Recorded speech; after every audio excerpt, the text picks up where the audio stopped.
When CROSS began in 2001, Haiti was one of the very first countries we worked in, and we had a bit of a strategy. I felt that we didn't want to concentrate our work in Port-au-Prince.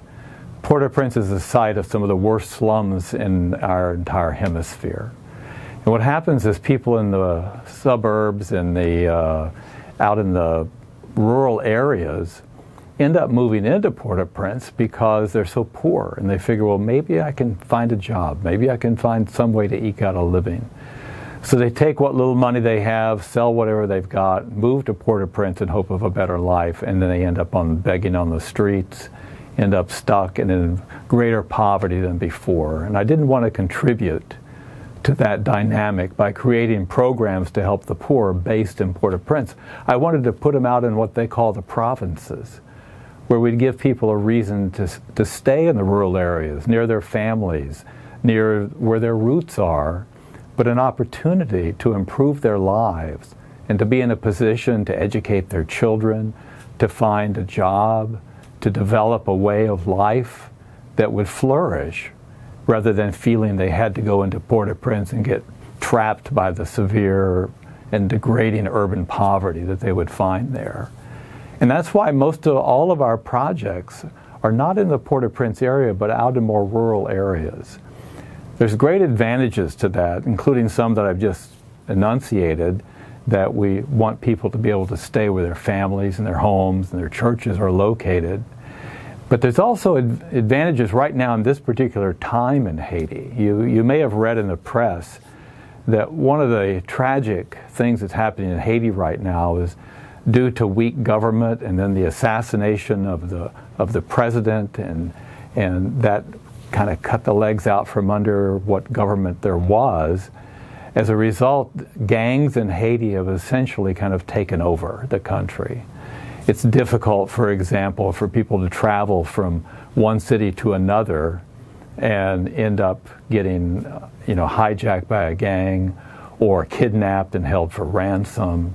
And people read about this and they wonder, well, how do you operate in Haiti? Well, the problems with the gangs is mostly concentrated around the Port-au-Prince area. And since most of our projects are outside of that area, it makes it a lot easier for those projects to continue operating. They still suffer from the impact of the gangs. For example, at one point they cut off the supply of fuel. Well, then they didn't have, fuel for their trucks, their buses to bring kids to school, etc.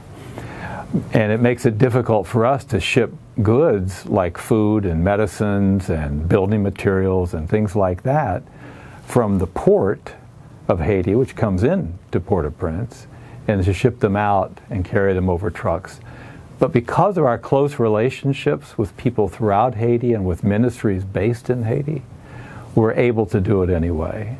We're able to work with people who understand the dynamics, the situation at any given moment, and we've safely been able to send our goods outside of Port-au-Prince to where they're needed.